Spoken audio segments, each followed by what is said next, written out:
China, a country the size of Europe, with every kind of landscape.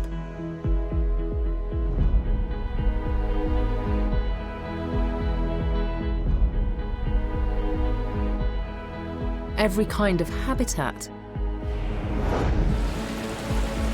every kind of climate, and where animals of many different types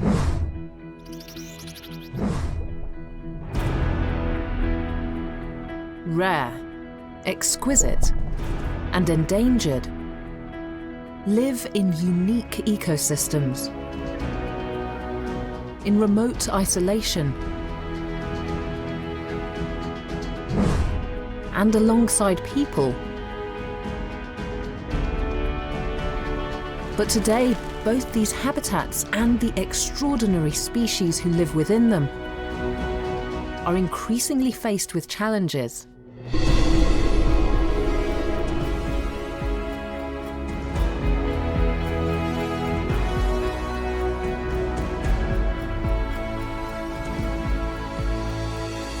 As people race to find solutions,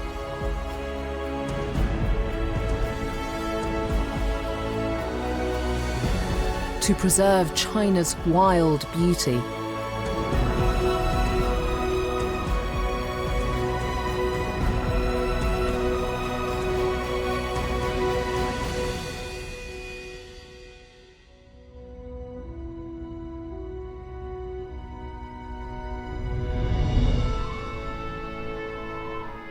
The fabled grasslands of China. They carpet over a third of the country, with 4 million square kilometers of rolling prairie. Grasslands are so varied, you find them at contrasting altitudes and climates.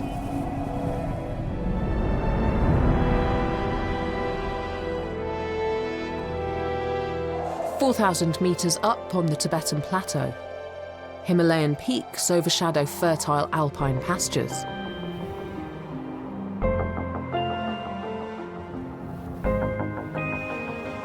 In China's low-lying Great West, grasslands gradually give way to sand.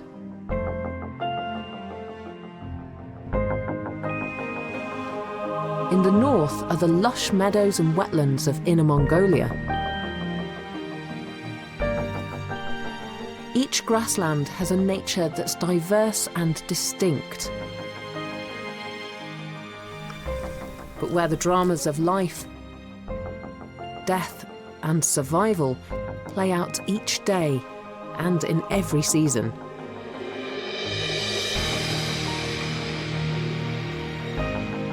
This is an ecosystem where wildlife shares its home with humans, nomads and farmers, and where the very grasslands that they all depend upon are now under threat.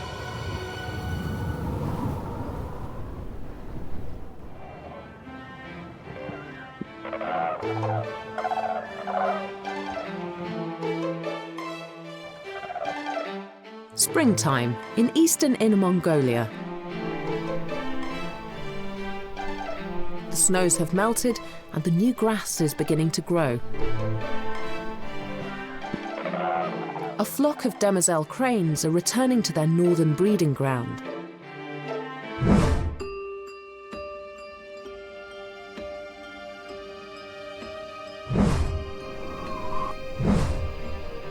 These demoiselle cranes have endured one of the toughest migrations on Earth. They've flown 8,000 kilometers from India. They've crossed the mighty Himalayas and the high Tibetan plateau, heading for these northern prairies.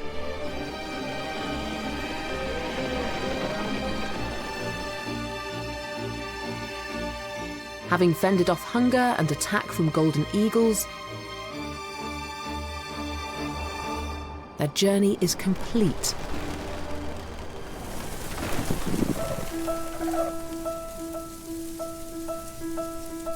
finally, they land here,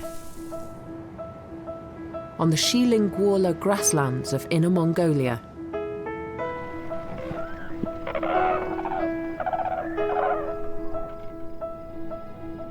Every year they return with just one purpose: to breed. Demoiselle cranes are one of the smallest crane species. Their black head sports 2 white stripes made up of longer plumes, and a grey beak with an orange tip.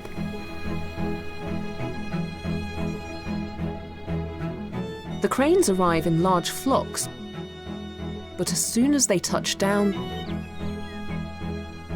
they disperse quickly into couples. And the males begin showing aggressive and territorial behaviour to those who were previously their flying companions.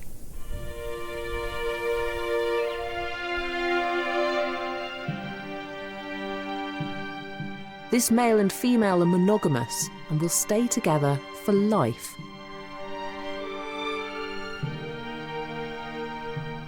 This couple quickly get on with the matter of looking for a suitable place to lay eggs, their beady red eyes seeking out the perfect spot. She can lay eggs every spring, and here, directly onto the ground, she lays 2. She positions them in an exposed patch of short grass and under the full glare of the morning sunshine, hopeful that at least one of her 2 embryos will survive. And now she waits. It will be 30 days before their chicks hatch. But there's one big disadvantage to laying eggs directly on the ground. They make easy pickings for predators. The cranes keep watch 24 hours a day for 30 long days. While the female sits on her eggs, the male chooses a vantage point to keep watch.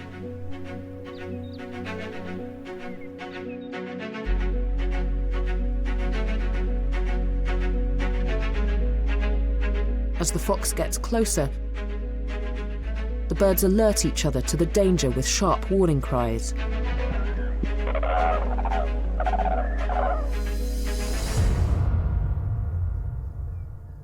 This time they're lucky, and the fox moves off. He's set his sights on easier prey, a lone piker.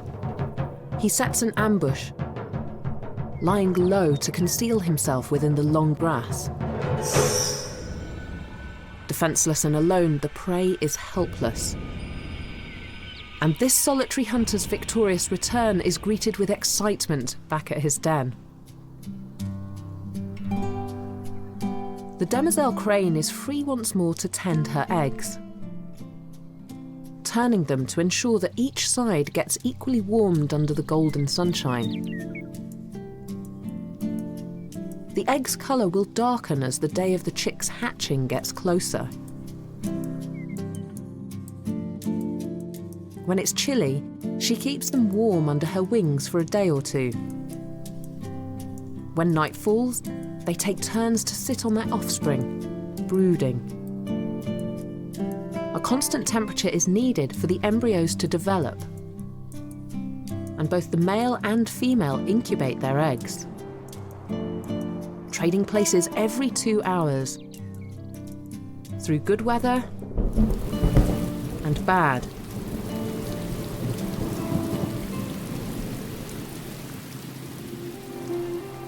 As our crane couple devotedly protect their eggs in Inner Mongolia, 3,500 kilometres southwest, spring comes to these highland prairies a little later in the year.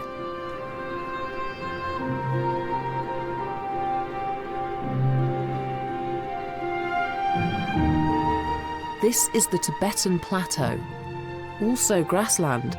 But unlike the home of the cranes, this high-altitude grassland is 4,000 metres up and much colder.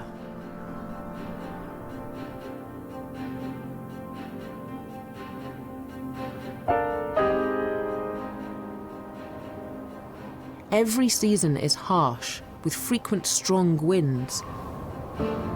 Humans move across this area with their flocks of sheep and yaks. They share the plateau with wildlife of all kinds.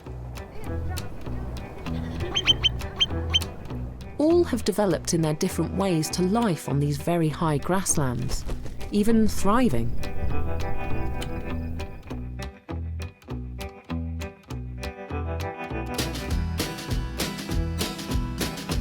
Yaks have been living here for hundreds of thousands of years, since the species separated from lowland cattle. These half-ton beasts have adapted to this tough environment.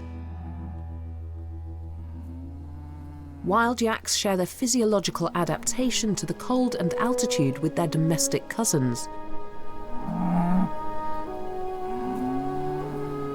In winter here, temperatures drop to -40 degrees Celsius, and yaks can lose up to 30% of their body weight. A thick coat insulates them from the cold.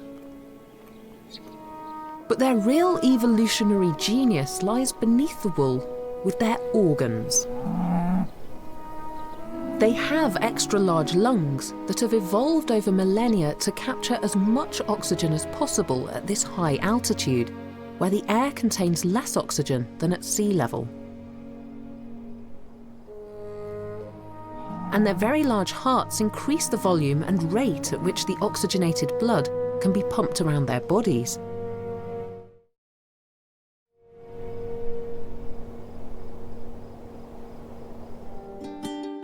It's an April morning.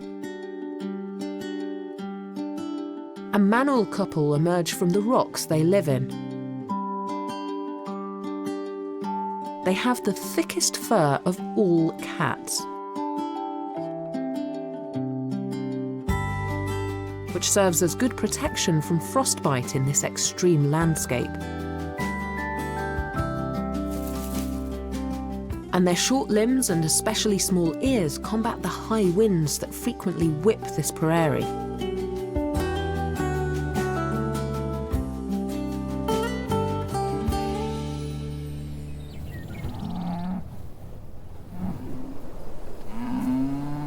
The familiar grassland chorus has awoken some Tibetan fox cub siblings, emerging from their home for the first time. They're now about 4 weeks old and have spent the first month of their lives in their underground den, being suckled by their mother. And so now they're finally ready to see what the grasslands have to offer, and are taking the opportunity to explore while their mother, the vixen, is hunting. But they are unaccustomed to life on the outside, and for now too cautious to wander far from the entrance to their den. This cub will be entirely dependent on his mother for the first 10 months of his life. He retreats back to wait for her return with breakfast.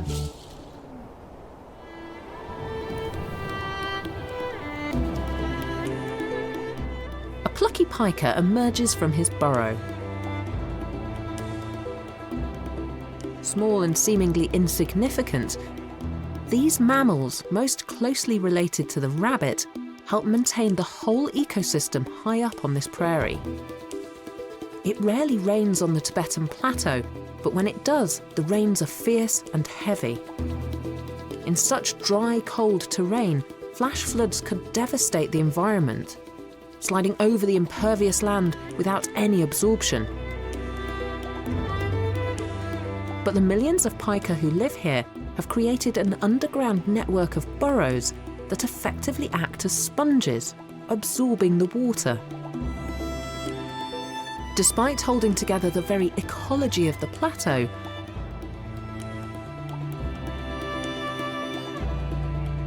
life for the pika on the grasslands is treacherous.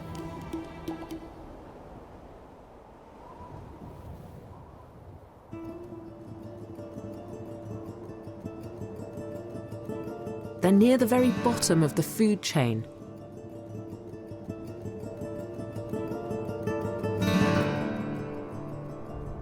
as the main source of food for multiple predators, their round bodies look like a tempting treat.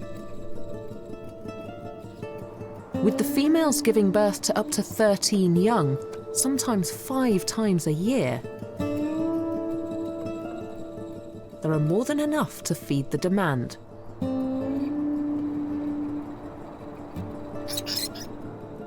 These pikers' play fight attracts attention.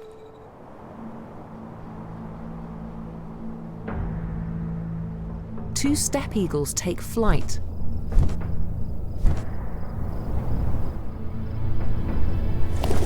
And circle threateningly overhead. They use minimal wing flapping, instead riding on thermals and updrafts created by the landscape. Their young, just days old, wait with anticipation back in their nest. Usually for the first 2 weeks, only the father hunts, but these chicks are hungry, feeding around every couple of hours, so both parents are out, scouring the grasslands below.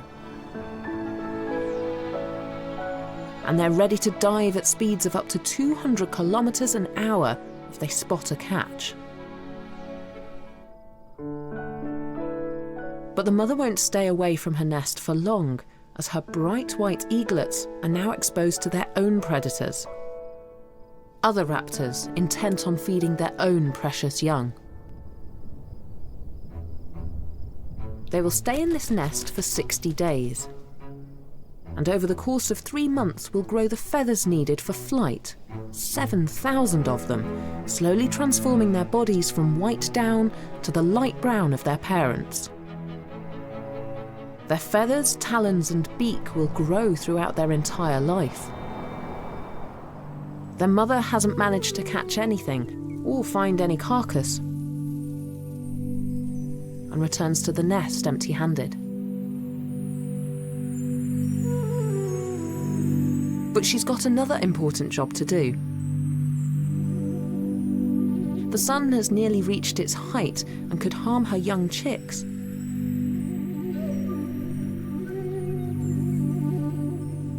So she makes a shade out of her broad wings. The female steppe eagle is larger than her mate, with a 2-meter wide wingspan, ample space for her chicks. Her layers of feathers can also trap air to insulate the chicks against the cold wind.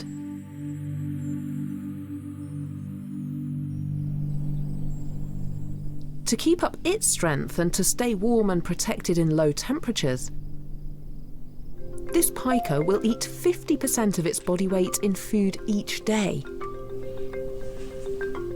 He even eats his fecal matter, storing it in his burrows, a second chance to absorb the nutrients. But such constant consumption means exposing himself to dangers while foraging.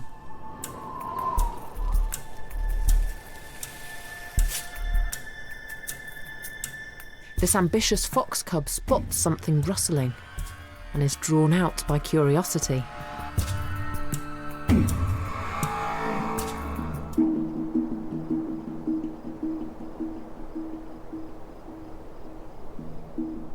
Piker employ lookouts to ensure good odds for survival. The lookout sends a warning signal, a distinct high-pitched cry that says danger is imminent. He is one of several pikers positioned on raised mounds, keeping watch over the wide expanse of grasslands while their friends risk their lives to collect food. Never straying more than 20 meters from his burrow, the race is on to get underground.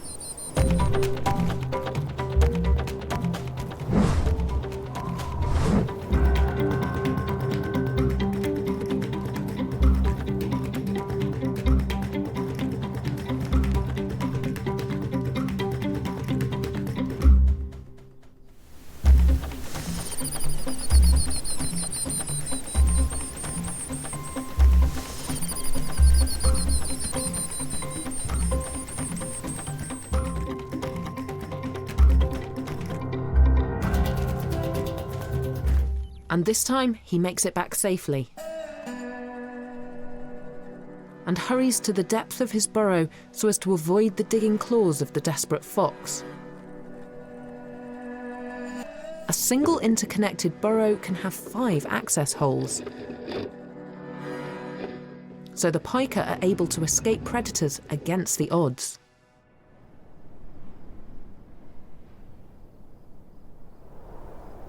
While one cub practices hunting, without success this time,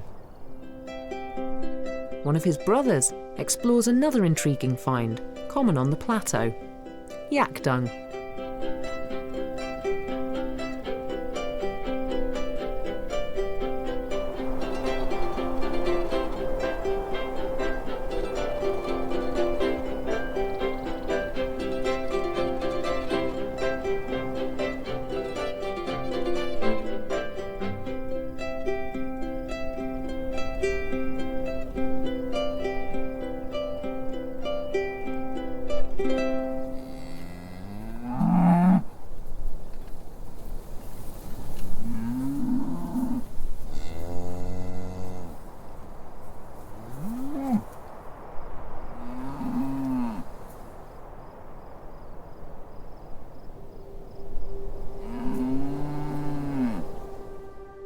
Miraculously, despite living under the threat of danger all around, this pika has a life expectancy of 7 years.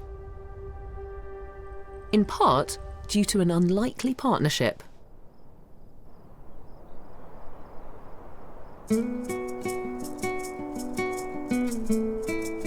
While the pika's enemies are numerous, it has found an ally in the snowfinch.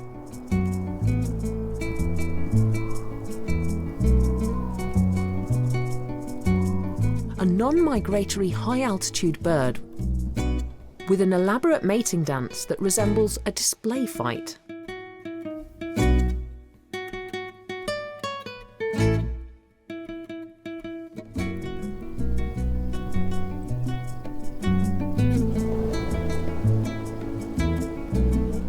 The male and female circle around each other,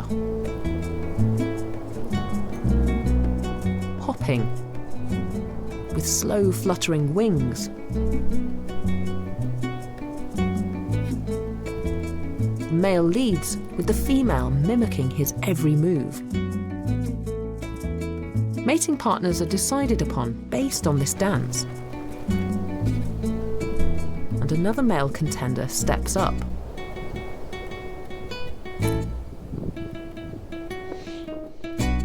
This ritual takes place between May and August, after which the female lays up to 5 eggs.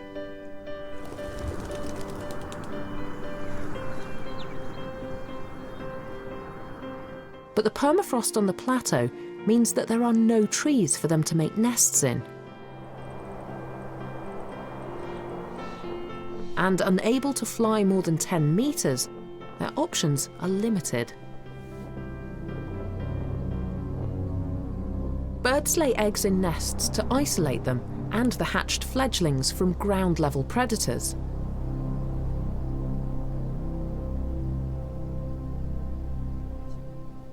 But as snowfinches can't build nests in trees, they found a smart solution.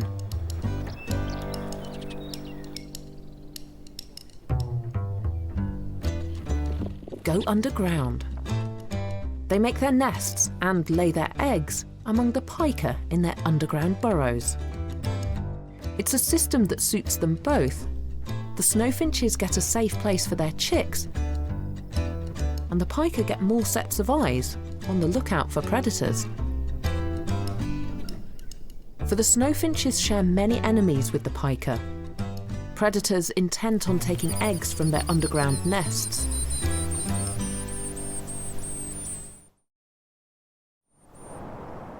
The pika has evaded fox and buzzard, but her success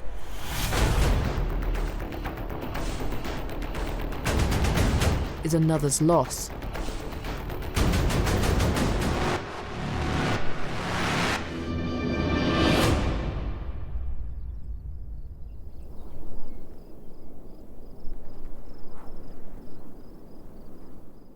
buzzards here have found a different solution to the lack of trees for their nests.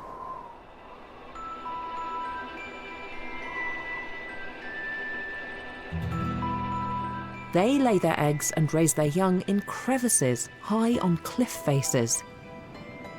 An upland buzzard returns from hunting, clasping food in her talons. Not a pika this time, but a rodent. And then heads straight back out hunting.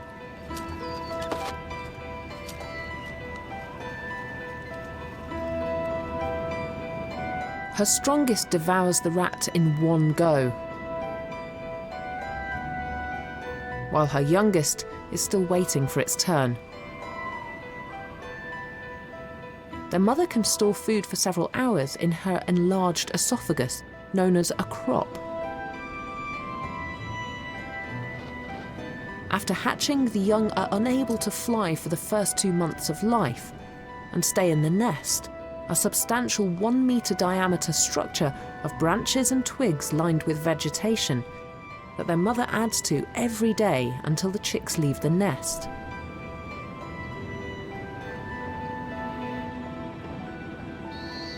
She's also used man-made materials like plastic and cotton rags that she's found to build her nest.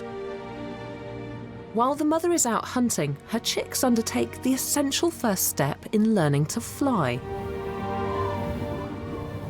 They already have most of their flight feathers, with just some soft down remaining, and are soon due to fly the nest at 45 days old.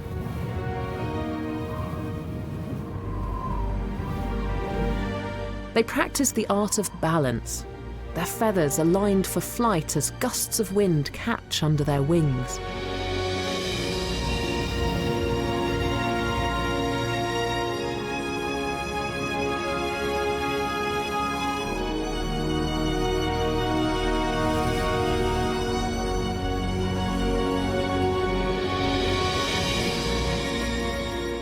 They only get one chance at their first flight, which will have to wait for a few more weeks.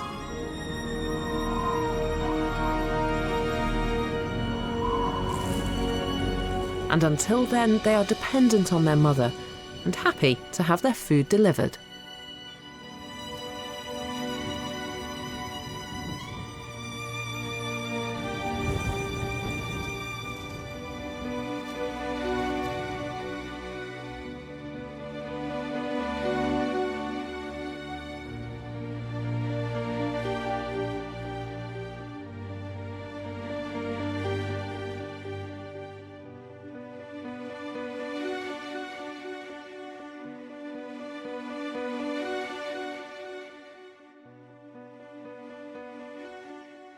Wildlife and domesticated herds live side by side up here on the high grasslands.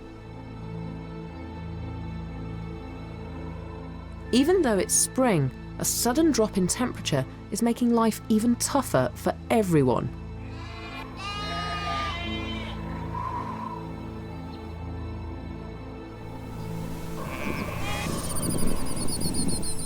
For pika, and for the herders who have for centuries wandered this land, searching for the finest grass to graze their flocks on. The air in this region is always in motion. Snow can cover the plateau here for 7 months of the year, and this snowfall is beginning to settle. As temperatures plummet, a nomad races against the clock to ensure her flock have enough food throughout the cold spell.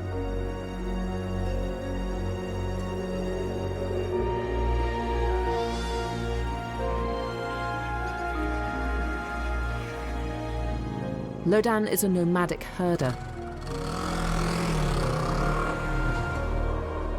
Famed for producing the best sheep in China. She herds Tibetan sheep, a hardy breed that can endure the bad weather.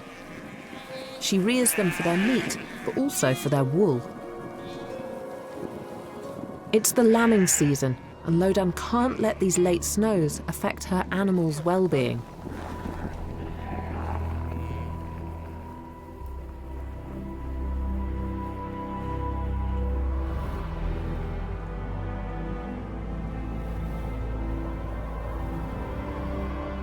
She covers the ground with grass to prevent a frost and ensure some food for her flock.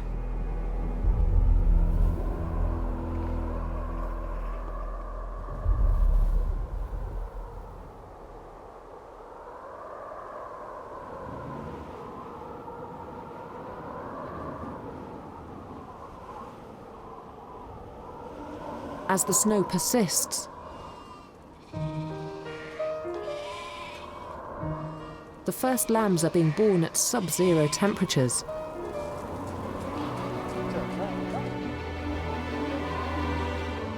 But Tibetan sheep are tough, and combined with the nomads' expertise in caring for them and rearing them, most will survive to taste their first bites of grass.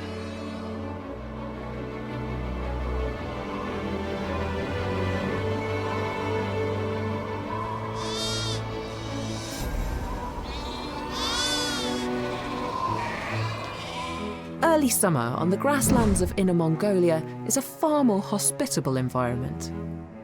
The pair of demoiselle cranes have tirelessly cared for their eggs, and now, after 30 long days, protecting and warming them, something has changed. The female calls to her partner, not with an alarm cry, but one that suggests excitement. All of their efforts have now paid off.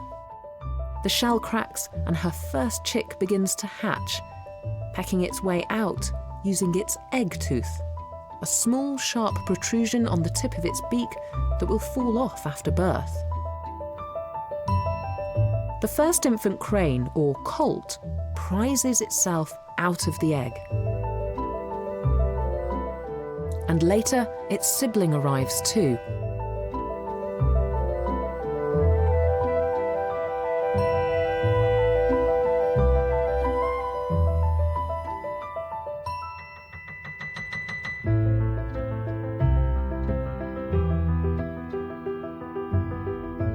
Once they've acclimatized to life on the outside, their training begins.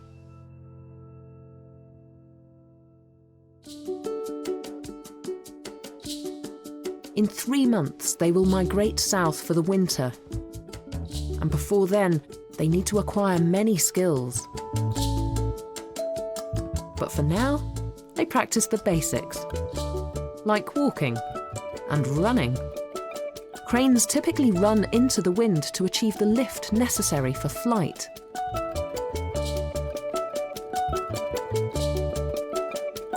It will be 2 months before their wing feathers are developed enough to take off. So until then, they're firmly rooted to the ground.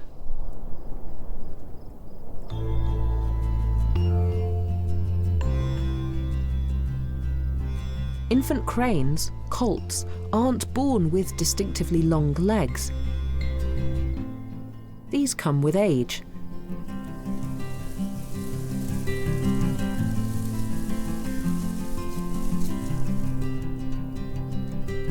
So keeping up with their parents is a tiring business.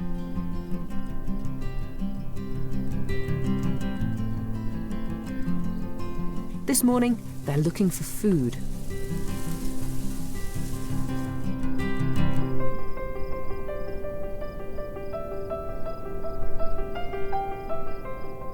Their beaks have evolved to be long enough to dig out worms from below the surface, down amongst the tough roots of the grass.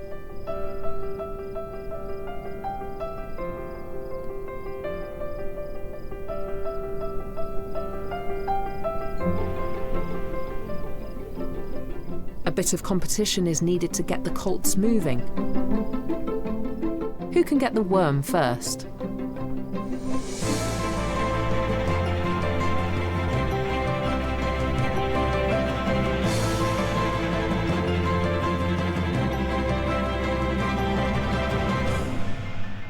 She feeds them directly from her beak to theirs. Sibling rivalry can be a great motivator.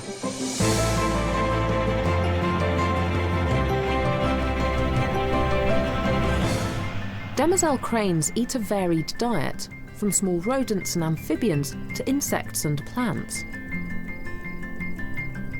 They're opportunistic feeders and change their diet according to the season and their own nutritional needs.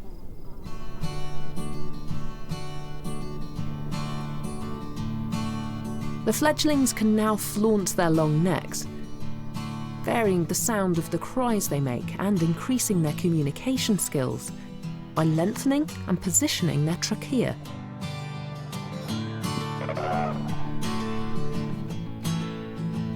They occasionally flutter their wings, now coated in a soft down. They're yet to develop the feathers needed for flight.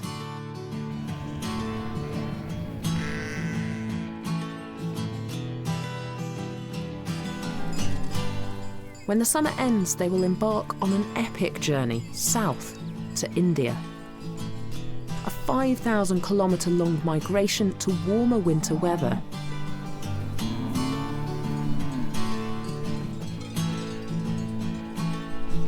This will be the last journey the colts will make with their parents.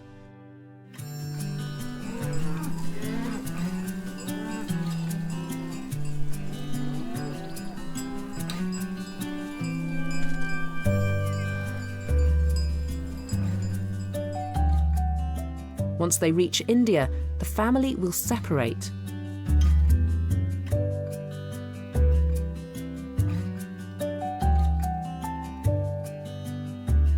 The parents will stick together,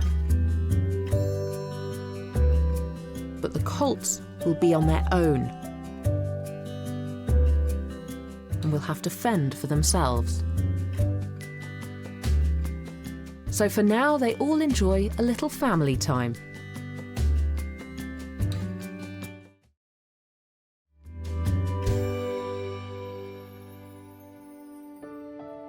As the day draws to a close, the mother lovingly tucks her chicks under her wings.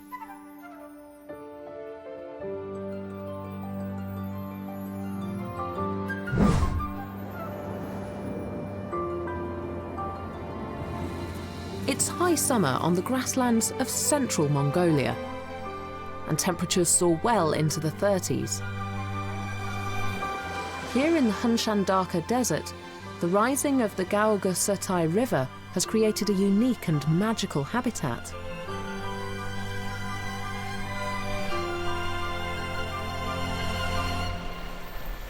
An oasis of shimmering blue and green surrounded by the yellow-brown of the sand. Local people have come to call it the Desert Garden. This unique area with deep pools of water is rich in wading bird life.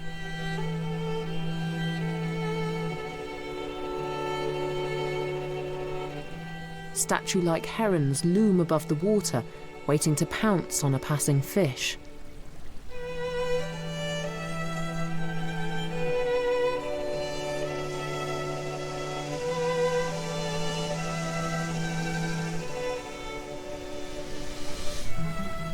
White spoonbills patrol the shores. They feed with elegant sideward sweeps.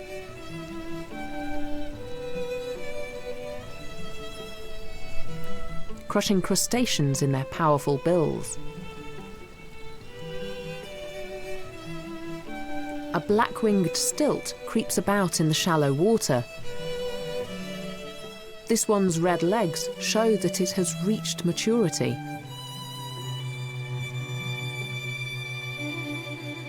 In recent years, the number of birds in the desert garden has increased dramatically. But the reason for this sudden increase in bird numbers is sinister.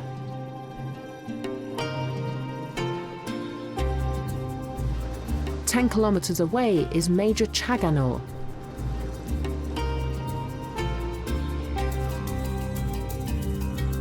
Once there was a lake here with a diverse ecosystem, but now, after years of drought and water evaporation, all that remains is the white expanse of the salt flats. The wading birds may have found water elsewhere and fled to the desert garden and other regions of Inner Mongolia's grasslands. But for the nomads who call this region home, the disappearance of the lake is a major problem.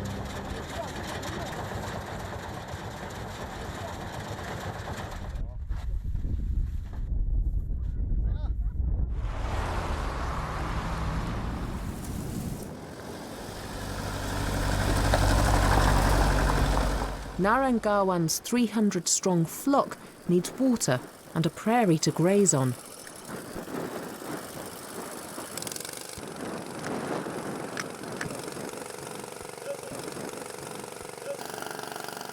Both now are in very short supply. But even more worryingly, the grass in this grassland is struggling to survive. And without its long sheaves of grass acting as a barrier to wind-blown sand,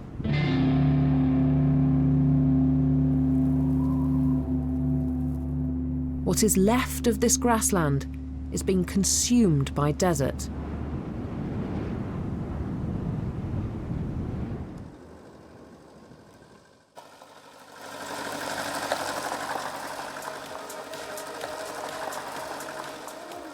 Finding a meadow to pitch a yurt and feed the flock is becoming very hard.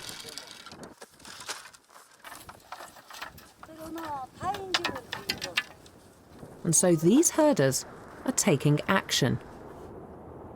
They're trying to reverse the desertification that they see all around them, to save their traditions and livestock. The natural order dictates that as the survival of some creatures is threatened by changing habitat and they're pushed out or die off, others step in and thrive. With the emergence of this hostile environment, the desert lizard is king. Its densely overlapping scales reduce water evaporation.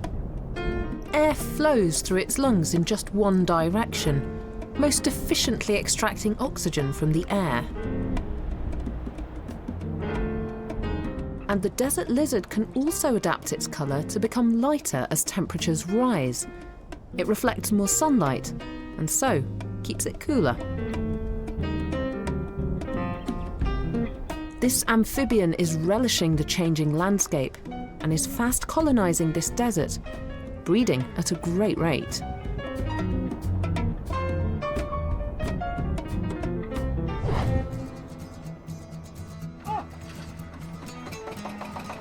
But if Naran is successful, this failing grassland will not turn entirely to desert. The salt flat will transform to provide the nomads with the green meadows they rely upon for their livelihoods. And they believe the solution to their problems are these. Plants native to coastal marshes, able to survive even in the most extreme environments, capable of growing even on these salt flats and in the desert, where there is little moisture in the soil.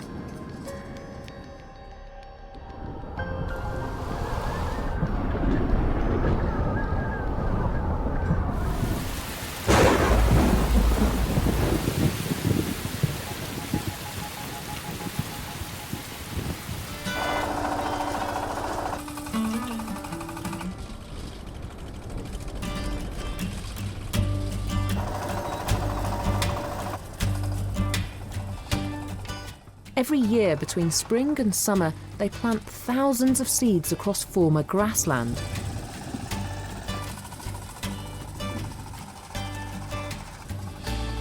And their efforts are beginning to bear fruit.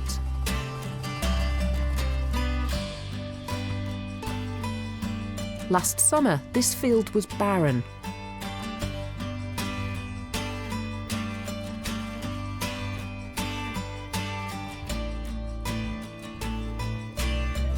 Through transplanting non-native plants to this land, the inhabitants can now imagine a future.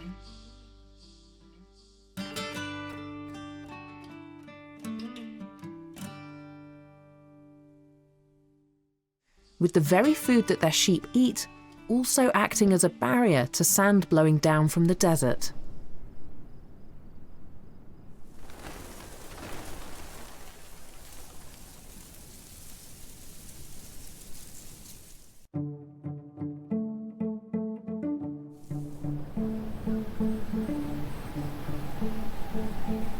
In China's grasslands, and the rich variety of chicks born into this vast ecosystem are now fledged.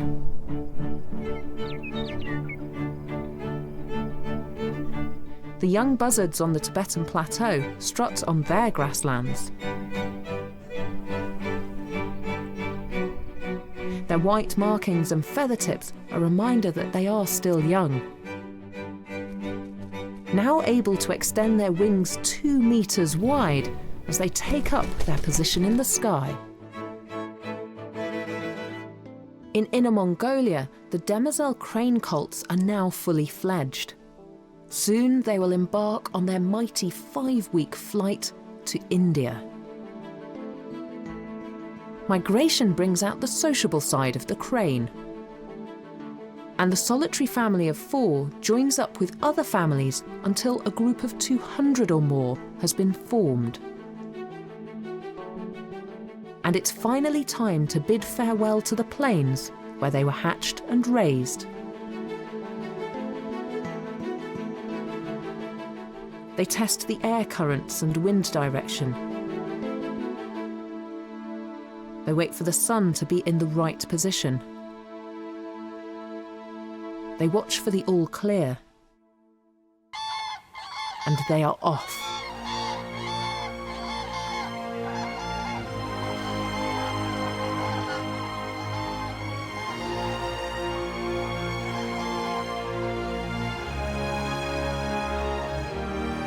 Flying in a V formation, they will take turns to lead the flock.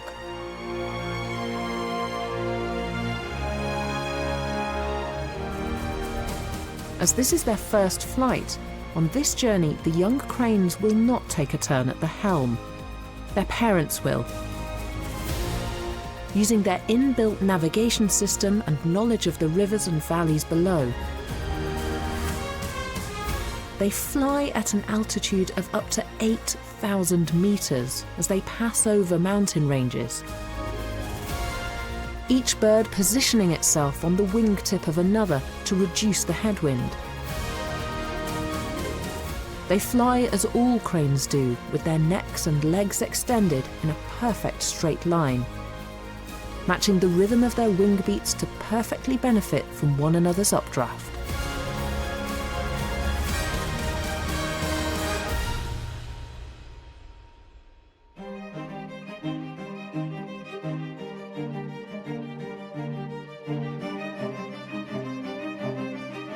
The grasslands.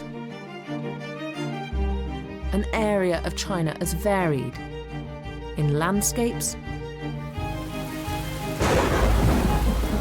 as it is in species. Everyone dependent on the grass for food, cover, and livelihood. Some permanent inhabitants, others seasonal visitors.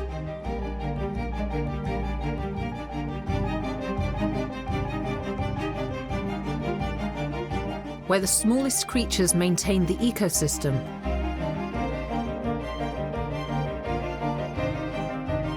and the largest beasts adapt to the harsh climate.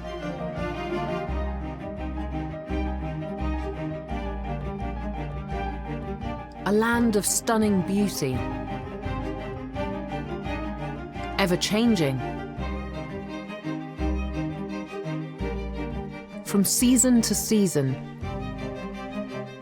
and stretching unbroken to the horizon.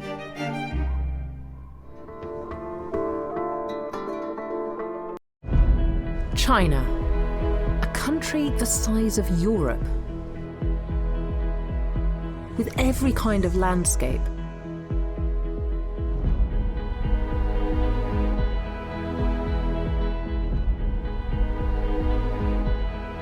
Every kind of habitat. Every kind of climate. And where animals of many different types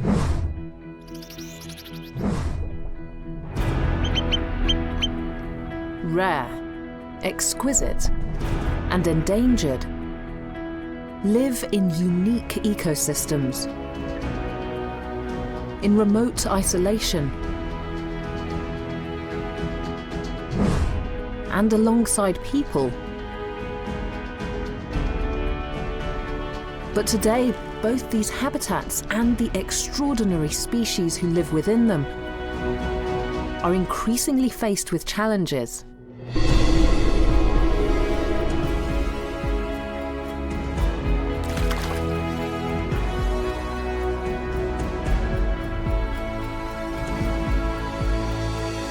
As people race to find solutions,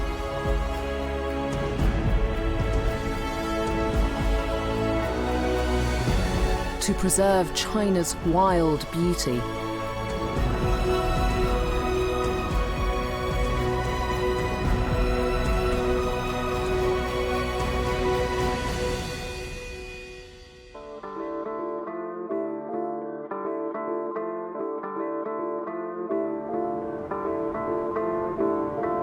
The city is an ever-evolving ecosystem.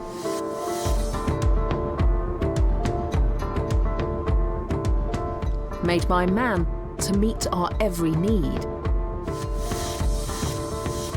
And nowhere on our planet has such rapid and widespread urban development ever been seen as here and now in China.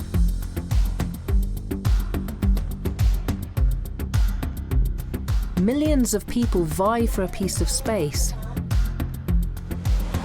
in cities where infrastructure is shaped by tradition, landscape,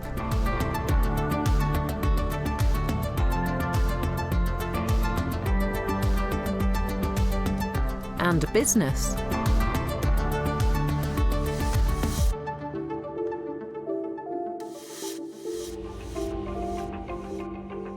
But we were not the original inhabitants of this land. While vertical cities grow ever taller and people live in more densely packed quarters, the natural world all around us, at ground level, and amongst the towering skyscrapers, is fighting for survival, searching for a plot, some space to live and breed. Full of dramas and relationships, adapting to their ever-changing habitat, evolving new collective behaviours, while living side by side with us in a relationship that is sometimes harmonious and at other times frustrating.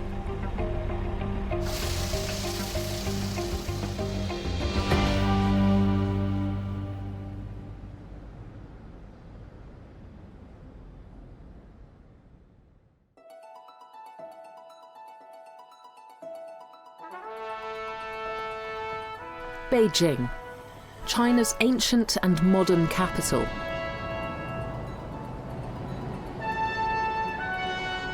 This city's construction began more than 3,000 years ago.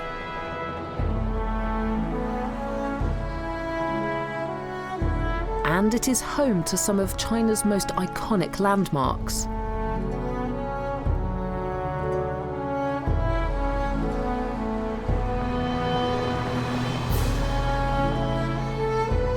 Here at the Temple of Heaven, emperors came for centuries to ask their gods for abundant harvests.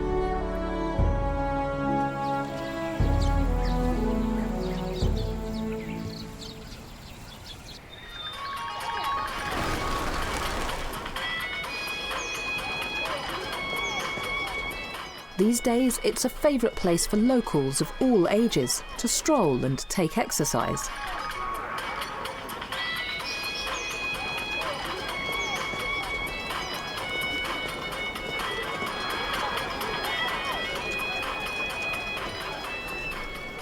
Every day from dawn to dusk, it's bustling with visitors.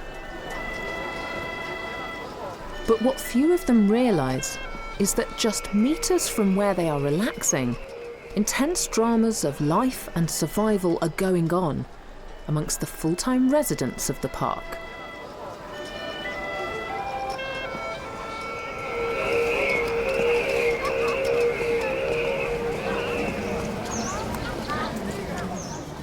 The summer is coming to an end in the lush gardens of the Temple of Heaven.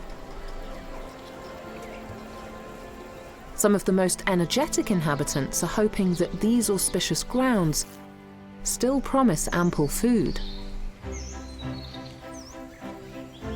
This frisky Eurasian red squirrel is already preparing for the onset of Beijing's bitter winter, when temperatures can drop to -15 degrees Celsius.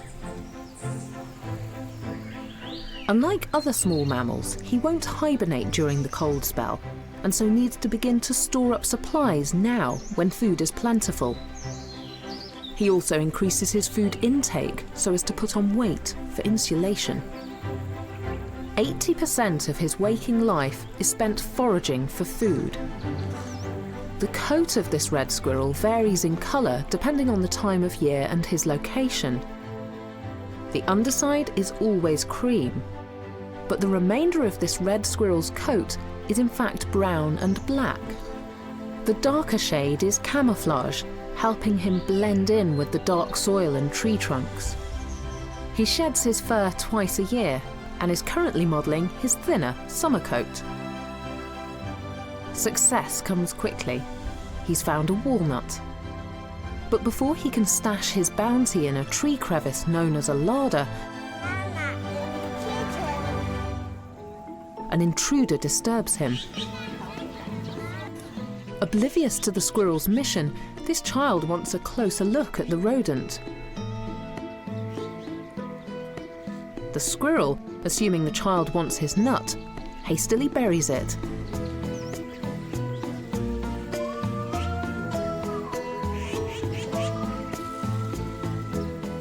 And runs for cover.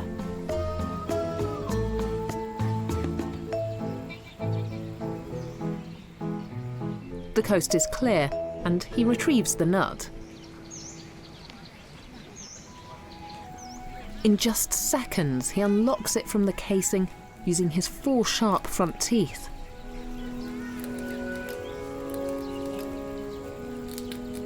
His teeth will grow throughout his life to ensure that they don't wear down to nubs from gnawing on hard nuts. He hides his nut in pre-dug shallow pits called middens. He needs to cover it well with leaves, as a well-known thief is on the prowl, a magpie, and he likes nuts. But magpies have also been known to eat small mammals.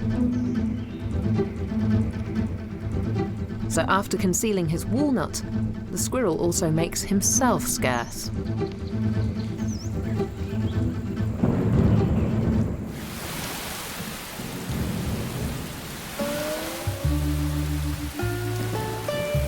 Summer is the rainy season in Beijing.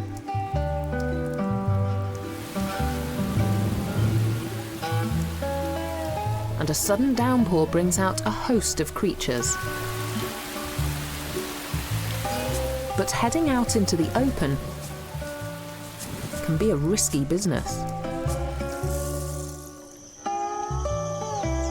The common sparrow, a social bird with a strong sense of community.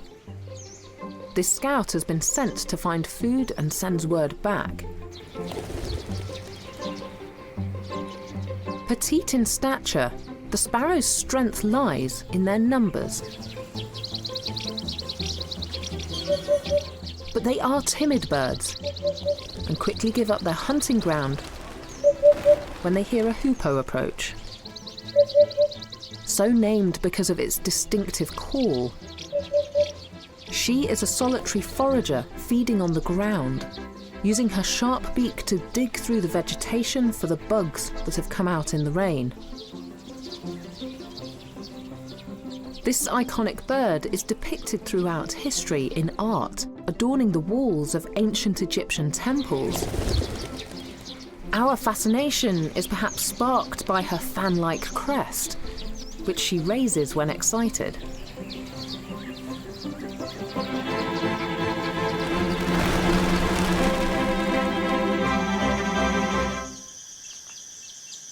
Nestled in the long grass, a solitary hedgehog is awoken by the rain. and a certain scent. His attention quickly turns to dinner.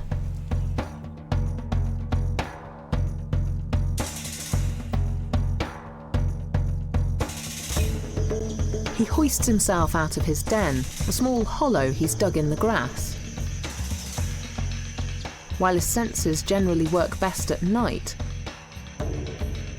some hedgehogs, like this male boar, adapt to early evening activity. With poor eyesight, he relies on smell and sound.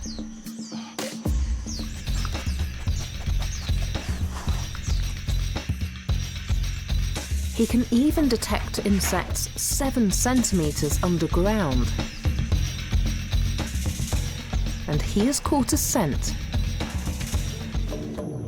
As he meanders through the grass, sniffing for worms, he lets out a pig-like grunt, hence the hog in his name, hedgehog.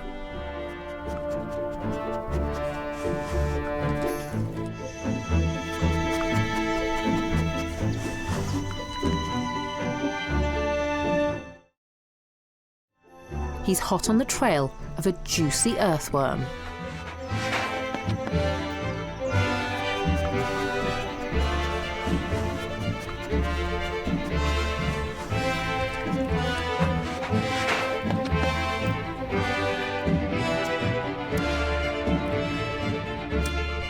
Because of their appetite for insects, hedgehogs are a powerful form of pest control, and gardeners throughout this city love them. With the worm in his mouth, the hedgehog now begins a curious ritual which still mystifies experts. It's called self-anointing.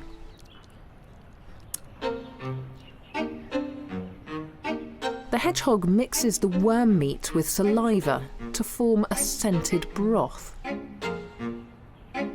Then he pastes the froth over himself, licking as many of his 7,000 spines as he can reach. A pleasant perfume? A camouflage? Or a form of protection?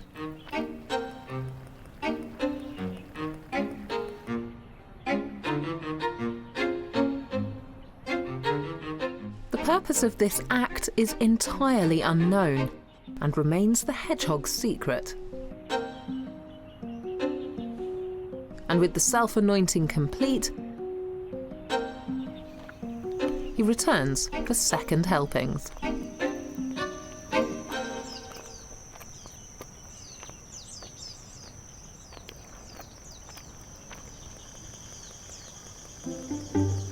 Whilst his wild instincts are still strong, this hedgehog has learned to adapt his behaviour to make the best of life amongst urbanites.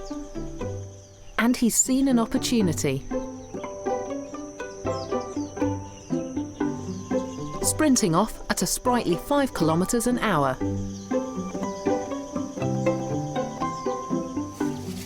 As well as its wild creatures, the Temple of Heaven is also home to domesticated animals.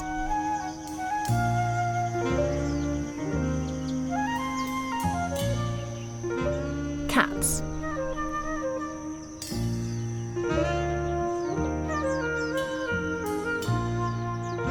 It's getting towards the end of the day, and the cats are gathering, alerted by a familiar sound.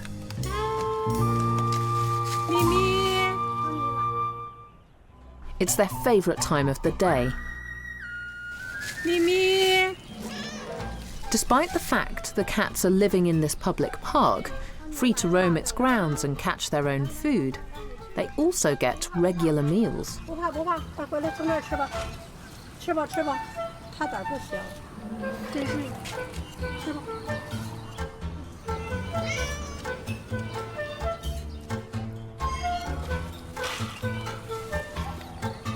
Though the food is intended for the cats, the hedgehog is also attracted by the smell. He bides his time.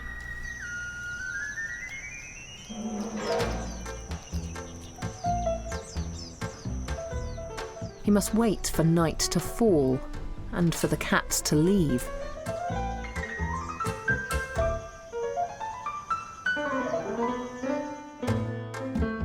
It's a long wait.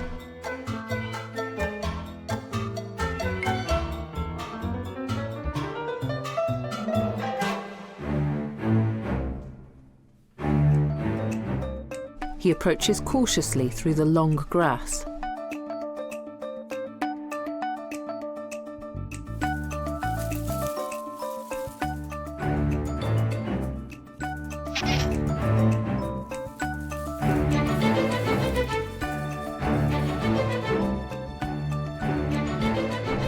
And at last, patience is rewarded.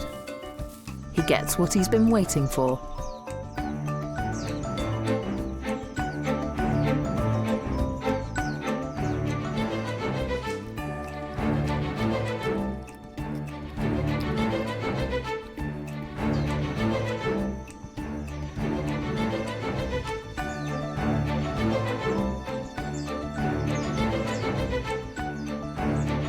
Living amongst people and their domestic pets can have its advantages. And access to plentiful food scraps and cat food has not led this hedgehog to deviate from his nature.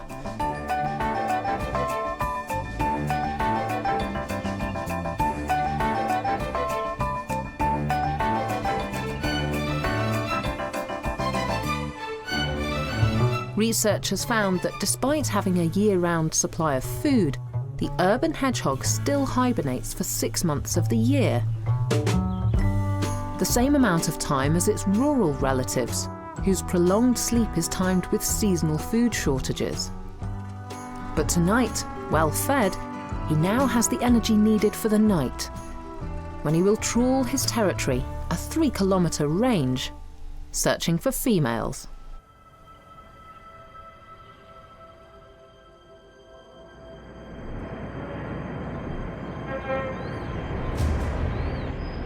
(2,200 kilometers southwest of Beijing), the sprawling city of Guiyang stands out in sharp contrast to the karst scenery it jostles against. The limestone geology here is made up of the bones of sea creatures, formed 270 million years ago, when this region was the bottom of a warm tropical sea. And here, nature and man truly live side by side.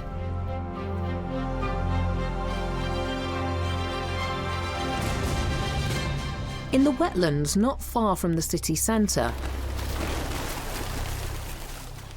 it's mating season for the many birds who call this stretch of water their permanent home.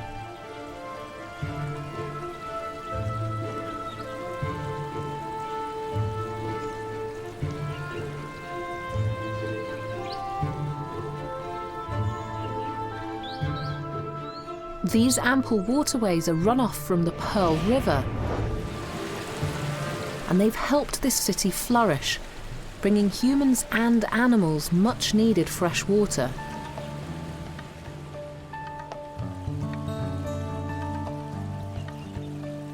These wetlands are like nature's kidneys. They purify the water. They also protect the city from floods and the land from drought. And they cool air down when it's very hot in summer.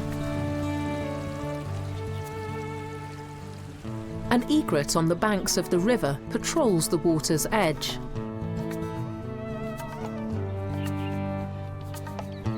He chooses only to live where there is fresh water and clean air. Egrets have thrived in these lush surroundings for thousands of years. The crystal clear waters contain plenty of fish and amphibians for him. He snares them with a death blow delivered by a quick thrust of his sharp bill, and flies off with his catch, which he'll swallow whole. But this prize hunting ground is much coveted, and he's drawn unwelcome attention. Other egrets are trying to move into his territory, and some even challenge him for the spot.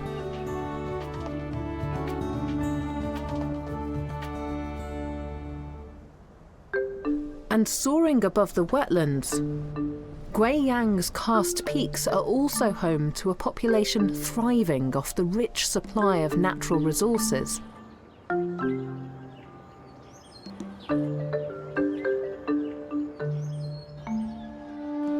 The rhesus macaques.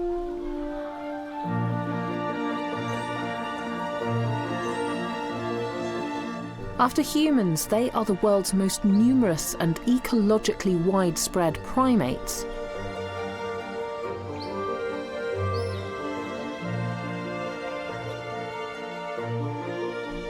They're experts at surviving and multiplying.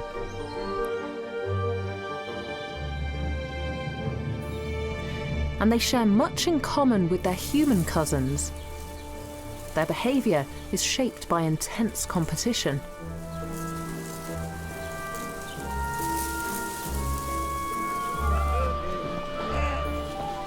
Rhesus macaques live in complex societies.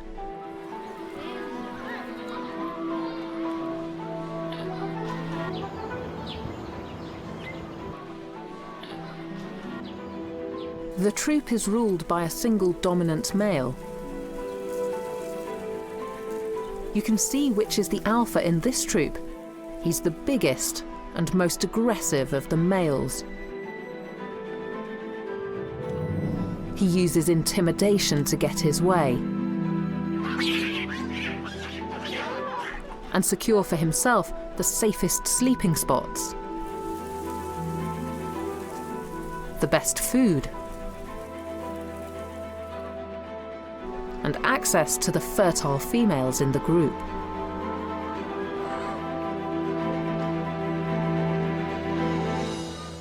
Intriguingly, his family of macaques is thriving in close quarters to another species of primate,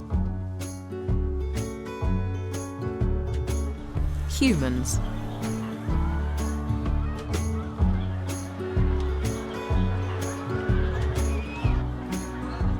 And he's figured out that there's no better place around to socialise with people than here, on the sacred Qianling mountain, a favourite tourist spot.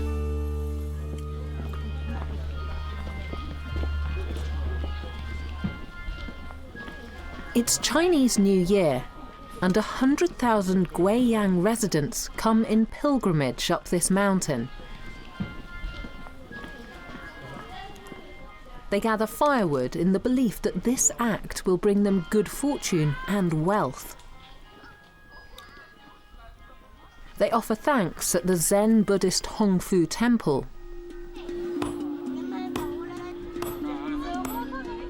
But the star attraction are the king monkey's macaques.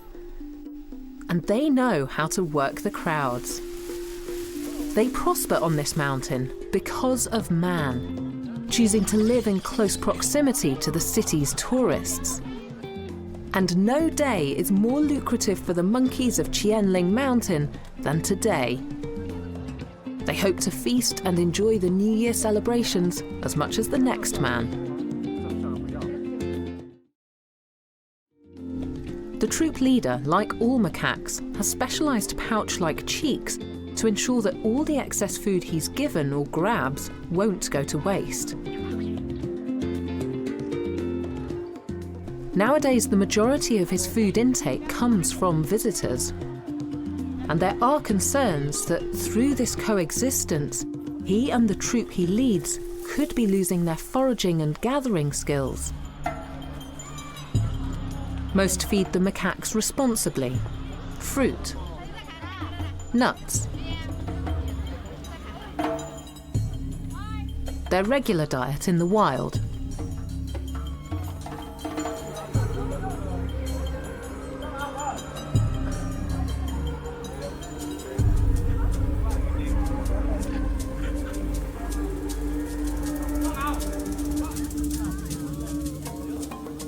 And this urbanisation of a species with regular access to a food supply has allowed this population of macaques to expand from 30 to over 600 inhabiting these mountains today.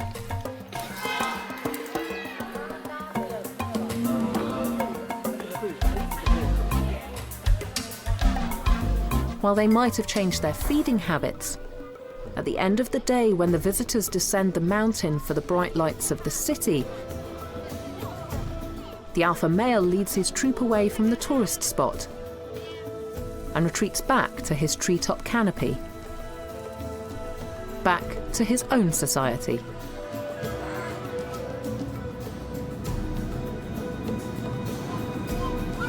Monkey intelligence has long been studied.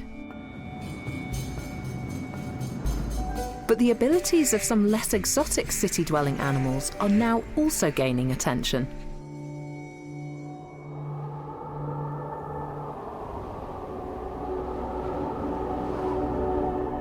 It's winter in Beijing, and temperatures can drop to -15 degrees Celsius.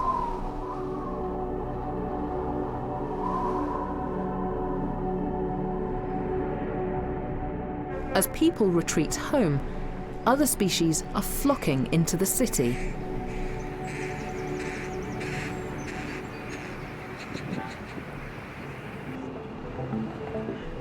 The squawk of carrion crows circling overhead drowns out the city sounds.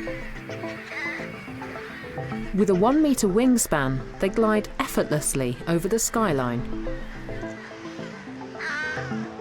Carrion crows are usually solitary, but they become sociable in winter when they congregate en masse in communal sleeping groups or roosts.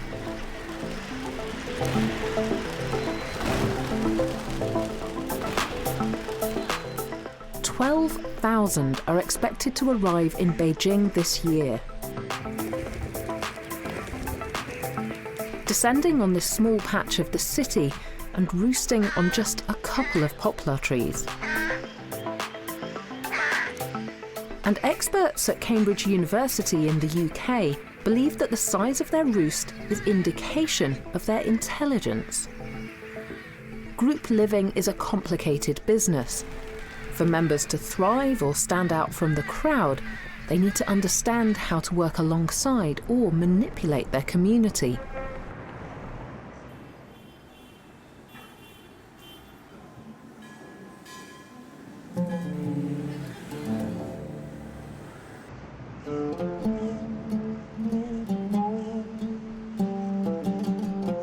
Highly social creatures like dolphins, chimps, and humans display great intelligence. And now the same can be said of carrion crows, who experts have found to have unusually large brains for their size.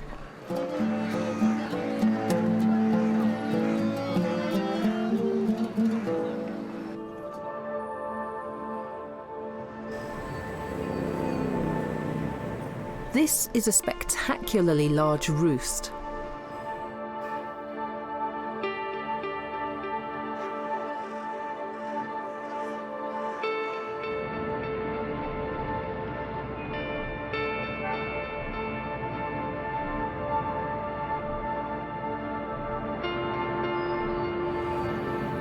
And it's not without its problems for the residents of Beijing,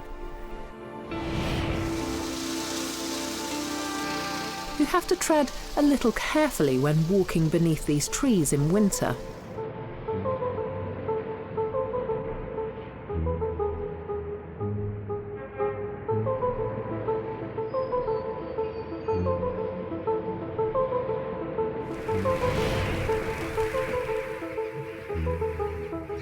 The roost first moved into the city 20 years ago. Carrion crows are typically birds found in farm and grassland. But experts think they've moved into Beijing to take advantage of a phenomenon known to scientists as the urban heat island effect.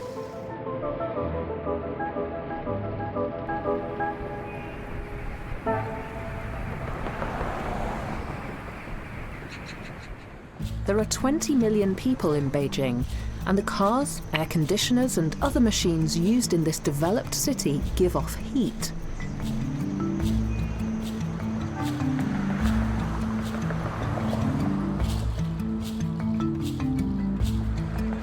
And the very concrete and construction materials used to build the city absorb and retain more heat than the soil and vegetation in the countryside. It means the temperature in Beijing is on average 3 degrees higher than surrounding countryside. And it might explain why carrion crows find life in the city so appealing. Artificial light also helps the crows keep watch for their main predator, owls. They choose to perch on the very top of the tree or bare branches. These offer them a great vantage point. If they come under attack, they can alert the entire roost, with 3 or 4 warning cries in quick succession. And then they take to the skies.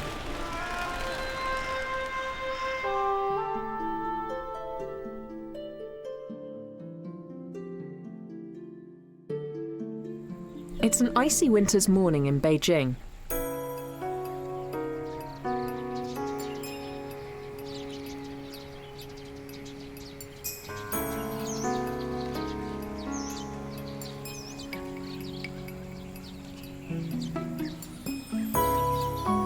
In a city park, many different kinds of birds are on the water.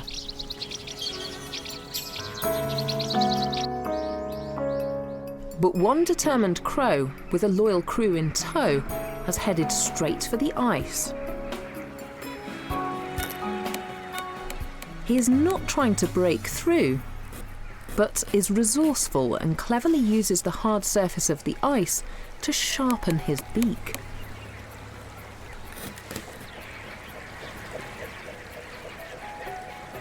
But these busy crows need to take care. There are predators in the park too.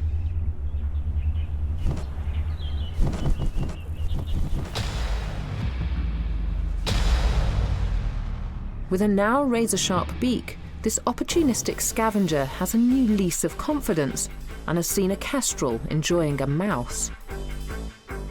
And he wants it too. Communicating his plan to his companions, who rally around to support him in the quest.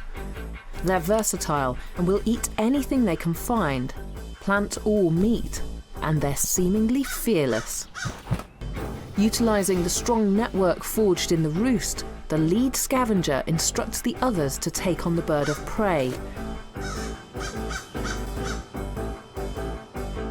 4 against 1.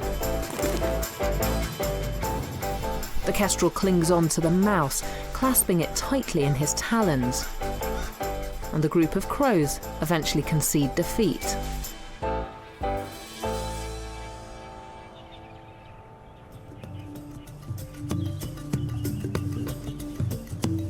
But our tenacious crow has a better idea. Why scavenge when he knows of a permanent source of food? So he redirects the group to Beijing Zoo.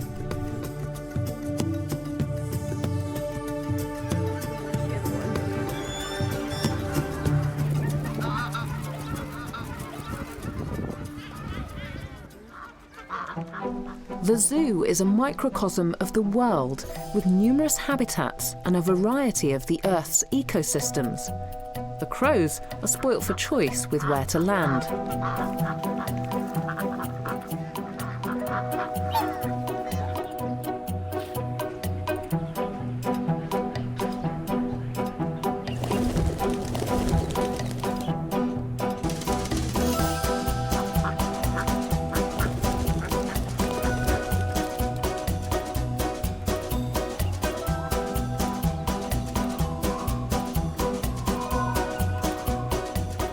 Their arrival coincides perfectly with feeding time, where they get to sample various cuisines. Sneaking into an unattended trough, the group enjoy the African grains in the zebra's feed.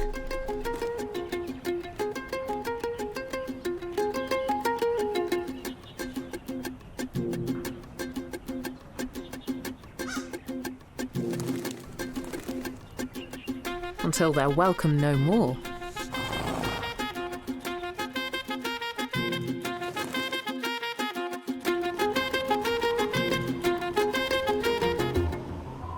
and move on to the mites and bugs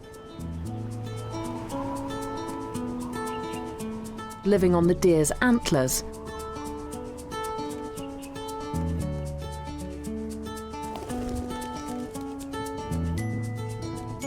Much to the host's annoyance.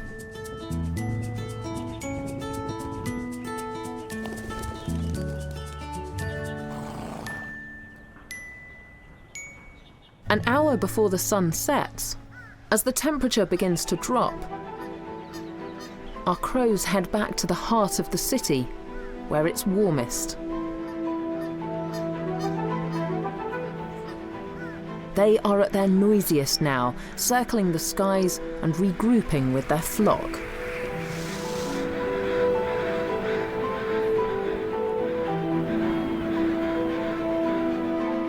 Owls wake up just as these crows are heading to their roosts.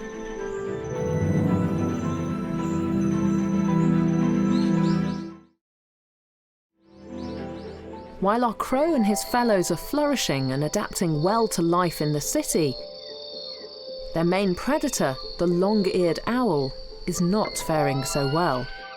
With diminishing woodland, their natural habitat, owls have ventured into Beijing. These nocturnal creatures are attracted to the food chain in the city. There's always something to eat here.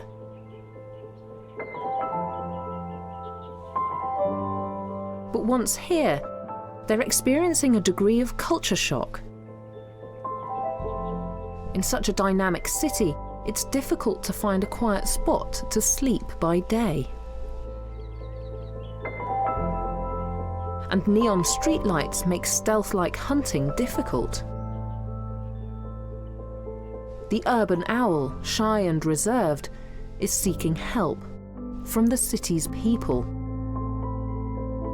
As creators of cityscapes and host to its wildlife, people have a responsibility to protect these unlikely inhabitants.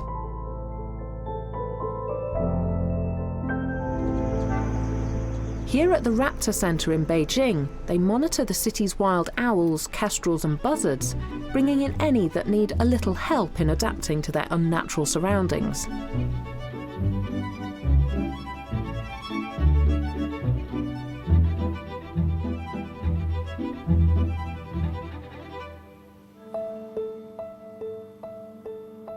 This owl was found with broken wing feathers.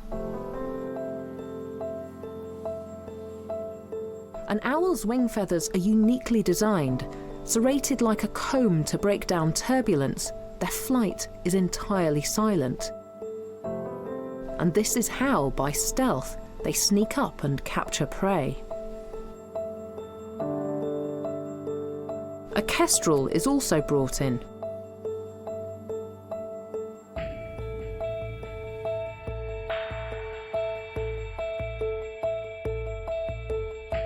They're sharpening his beak. His beak is short, curved, downward-facing and hooked at the end, specifically for gripping and tearing prey.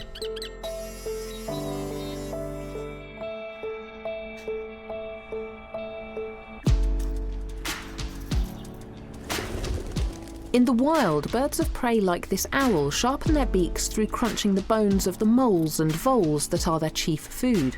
But in the city, they've been found eating soft, filleted leftovers with no beneficial effect on their beaks, which means they can get overgrown.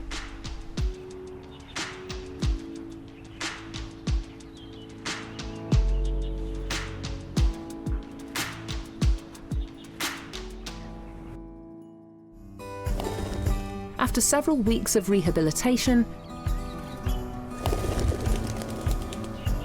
this owl is finally due for release.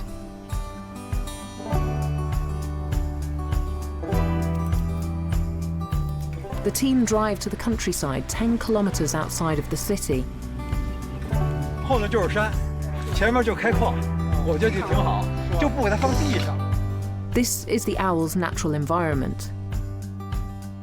Tonight the owl will try his luck, once more hunting in the wild.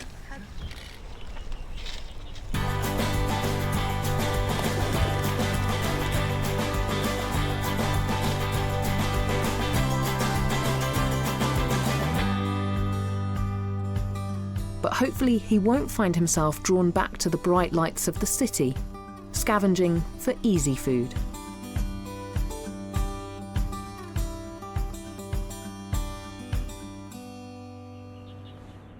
Nanjing, on the eastern side of China, 200 kilometers northwest of Shanghai. Along the mighty Yangtze River. Once China's ancient capital. Throughout their history, the people of Nanjing have paid respect to the environment and integrated it within their city.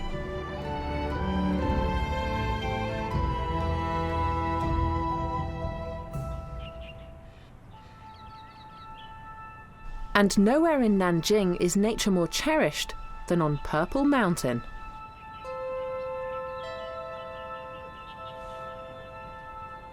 It's thick with trees and home to over 600 plant species.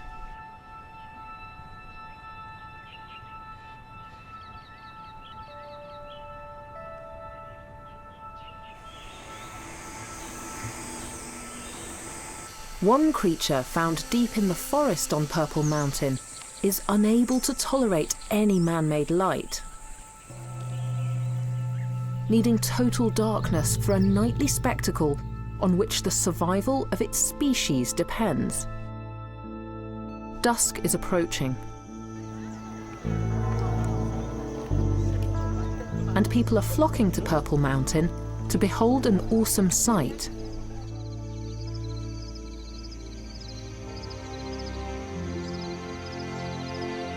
Fireflies.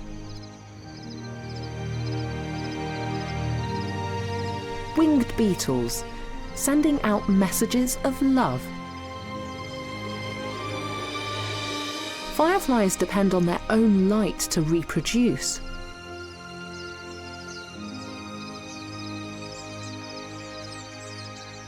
They emit the light from their abdomen, created through a chemical reaction inside their bodies. And reproduction is their sole purpose in life, living only long enough to mate and lay larvae. They have a variety of ways to communicate with mates in courtship. Steady glows, flashing. To the naked eye, the difference between a male and female firefly's light is indistinguishable. But the fireflies are familiar with every subtle difference in the tone, length, rhythm of the streak of light. Male fireflies light up to signal their desire for mates, and willing females, fluent in this coded language, respond to the males with flashes of their own. It seems that female fireflies like a male with a more intense light, and one that flashes faster. But some experts believe that cunning male fireflies can imitate the flashing response of a disinterested female firefly, that way reducing competition.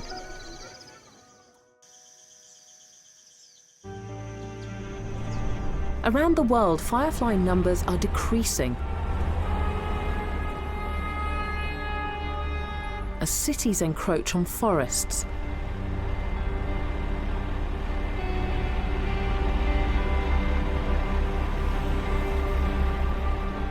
And light pollution reduces the firefly's ability and will to flare up as frequently, which reduces their chance of reproducing.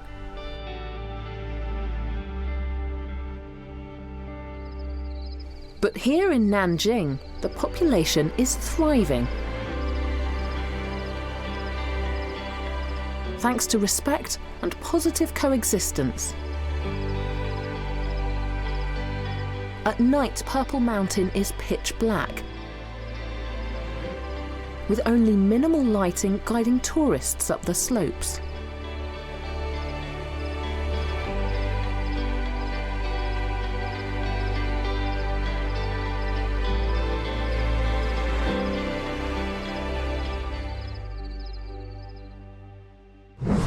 Purple Mountain is a piece of wildness Nanjing City has preserved for itself.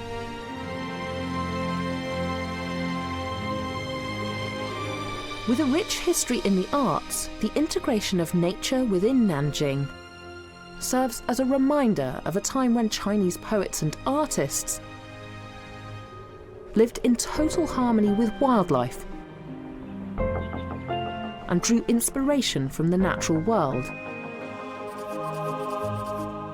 It's a permanent reminder of the exquisite beauty and wonder of nature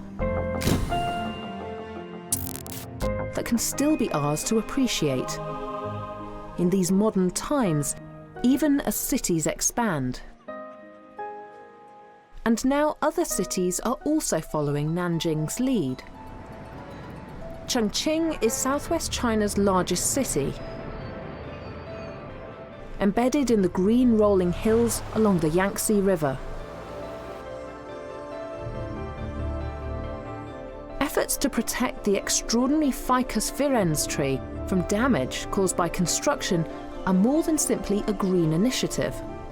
These bizarre but cherished trees in Chongqing are an integral part of the city's history, and now too of its very structural foundations. Here, nature and the city are totally inseparable. This fig tree's roots are stubbornly attached to the city walls, and they run 20 meters below the city. If this tree were to die, removing it would bring down parts of the city. Built on barren limestone karst terrain, the tree's roots explore every method possible to absorb the moisture they need for survival. Their entangled, interwoven roots squeeze desperately into tiny rock cracks, while the external roots absorb moisture directly from the air, like a sponge. The fact that the trees can thrive under these unusual conditions and grow so tall, towering 20 meters above the street to monopolize this limited light, is testament to how tenacious and resourceful living things can be. The city, built by humans, for humans,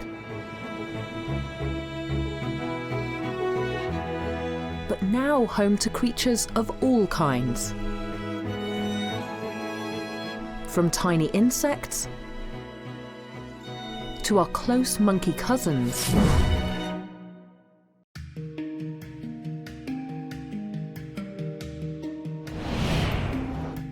The city is a shared space where all life must find a way to survive and prosper.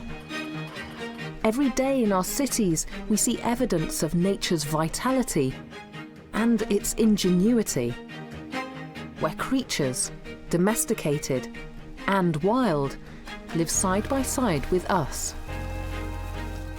As neighbours in this complex and interconnected world, we influence each other in ways we cannot predict.